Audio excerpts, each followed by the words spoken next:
I started writing my novel Memory of Water back in 2008.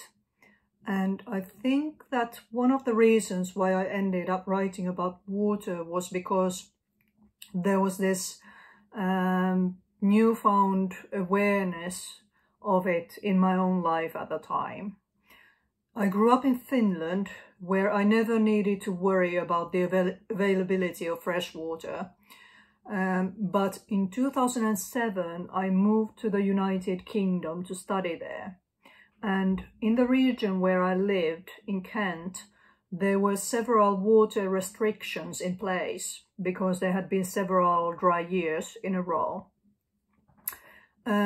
I'm not saying that it was any sort of a dystopian situation at the time. There was no water rationing or anything like that. But it was the first time in my life that I became aware and began to consciously think about my own water consumption and also about the fragility of water resources.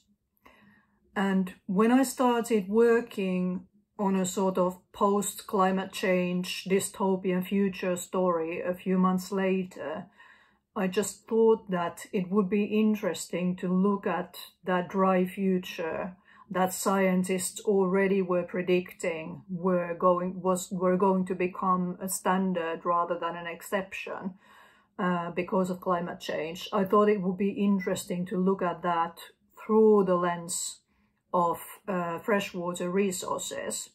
And that's how the story began to grow in my mind.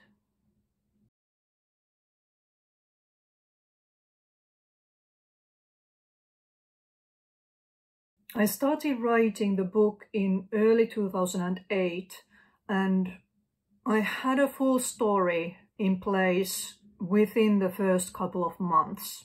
My earliest synopsis that includes all the plot twists and turns and all the main points of the story is from April 2008. But then, of course, after that, it took me another 2.5 years to complete the novel, so it was not a particularly quick process. It took quite a lot of revisions, it took a lot of thinking, it took a lot of questioning my own choices as a writer. What really helped me and helped shape the story was that I knew early on that the focus was going to be on lack of water. And then I only had to imagine how that would impact my characters, how that would impact everyday lives, how that would impact society and culture, different cultural practices. Everything in the story became about the scarcity of water, and that basically helped me find the story and the plot.